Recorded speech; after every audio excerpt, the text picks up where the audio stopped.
A man prepares for marriage. The transition from single to married is one of the most important and challenging transitions that can take place in a person's life. Welcome to a Grace Digital presentation. In this video, I discuss what every man has to know before he gets married. Like I said, the transition from single to married is one of the most important and challenging transitions that can take place in a person's life. Those who want to make it successful will prepare themselves carefully and thoroughly. Trying such a transition without proper preparation is like jumping into deep water without learning to swim first. The results are generally disastrous. If you are preparing for a trade or a profession such as carpentry or medicine, you need a clear picture of what you want to become before you start to prepare. The same is true of marriage. A person preparing for marriage needs a clear picture of the role that he or she must play. Number 1. The importance of tenderness and romance. In the first place, Jesus is the lover and bridegroom of his church. All of his other ministries spring from the deep, pure spring of his love. Allow him to open that well in your heart. Do not be afraid to be tender. It is a mark of strength, not weakness. Set me as a seal upon thine heart, as a seal upon thine arm. For love is strong as death. Jealousy is cruel as the grave. The coals thereof are coals of fire, which hath a most vehement flame. Love is as strong as death. Song of Songs 8:6.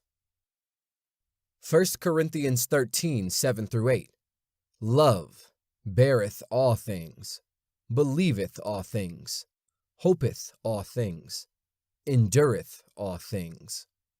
Charity never faileth, but whether there be prophecies, they shall fail. Whether there be tongues, they shall cease. Whether there be knowledge, it shall vanish away. Let us consider the tenderness with which the Lord speaks to Israel in Jeremiah 31:3. The Lord hath appeared of old unto me, saying, Yea, I have loved thee with an everlasting love. Therefore with loving kindness have I drawn thee. It is by this tenderness that Jesus draws his people to himself. Allow him to impart to you a measure of it. Through it he will draw your bride to you, just as he draws the church to himself. In our modern, high-achieving, cynical society, there is not much left of genuine tenderness. It's almost become a forgotten quality, and yet there is something in it, for feminine wives yearn for it. She will react like a flower opening its petals to the sun. Tenderness is accompanied by romance. If you would like to have a picture of the two combined, study the Song of Songs. This beautiful, often neglected book has much to teach God's people about divine and human love. Romance is not some special kind of activity on its own. It is a quality that is also conveyed to other activities, which makes them more stimulating and enjoyable. This can be illustrated in something as simple as eating a meal.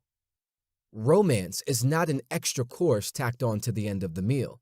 It is a seasoning added to every course. It can even add this extra allure to everyday activities such as shopping, going to church, or going for an evening walk. Why be content with a dreary marriage? Follow the example of Jesus and strive for a marriage that corresponds to the one he plans with his church. Number 2. The matter of headship. What role does a man play in marriage? In the normal course of events, the initial role of the husband is a springboard to a second, equally challenging role, that of the father. These two roles may be combined under the single description, head of a family. Paul depicts this concept of headship by linking it to the nature of God himself and to the relationships within the Godhead. I want you to realize that the head of every man is Christ, and the head of the woman is man, and the head of Christ is God. 1 Corinthians 11:3. Paul imagines a descending chain that begins in heaven and ends in the family. God the Father is the head of Christ. Christ is the head of the man, husband, and the man, husband, is the head of the woman, wife. In this chain, Christ and the husband each have a double relationship, that of above and that of below. Christ then represents God the Father above him for the man below him, and the man in turn represents Christ above him for his wife. Here is a clear biblical picture of the role of the husband, who also becomes a father. He represents Christ before his wife and family. What a tremendous responsibility, and what a sacred privilege. How can you prepare yourself to meet this awesome challenge? The key to the life of Jesus was his relationship to the Father. He expressed this in several ways. The Son can do nothing by himself. He can do only what he sees his Father doing, because whatever the Father does, the Son also does. John 5:19. Anyone who has seen me has seen the Father. The words I say to you I do not speak on my own authority. Rather, it is the Father living in me who is doing his work. John 14:9-10. Likewise, your success as the head of the family will depend on your relationship with Jesus. Make him the source of your words and deeds. Trust in his strength and wisdom within you, not in yourself. Let him live out his life through you. What are some of the facets of his life that will most appropriately reveal themselves in you as husband and father? Number 3, a self-giving character. Another quality of the love of Jesus is that it is self-giving.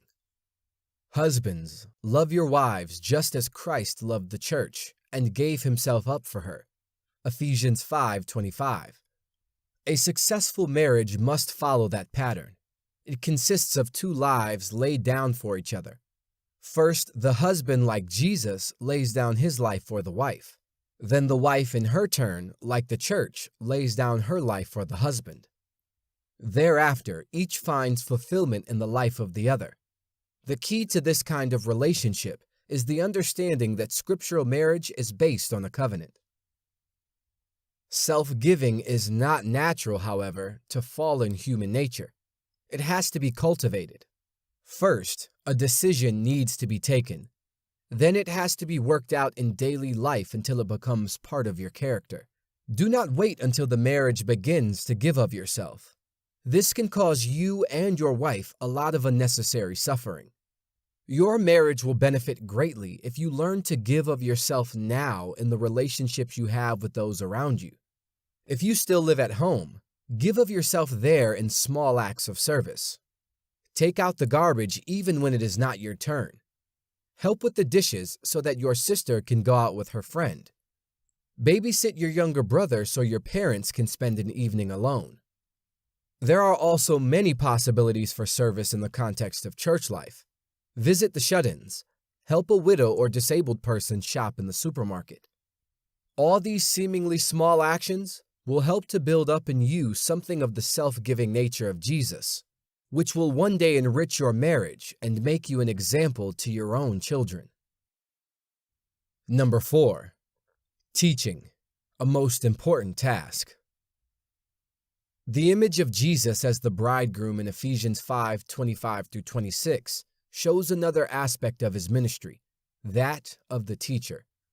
He gave himself up for the church, that he might sanctify and cleanse it with the washing of water by the word. The teaching of the Word of God must make the church pure and holy, suitable to be the bride of Christ. Here is another way you will be able to represent Jesus to your wife and family. Make provision for them to receive the kind of Bible teaching that will fit them to be part of his bride. If God blesses your house with children, one of your most important tasks will be to teach them. And ye fathers, provoke not your children to wrath, but bring them up in the nurture and admonition of the Lord. Ephesians 6:4. In many families today, what Bible teaching there is often falls to the mother. This contradicts the divine order.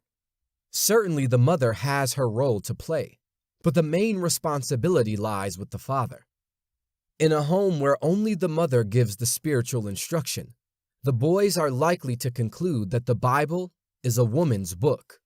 When they reach their teenage years, they may well decide it has nothing further to offer them. How can you prepare yourself to fulfill the role of teacher in your home? First of all, you should acquire a complete knowledge of the Bible. If possible, visit a local church where solid Bible teaching is given.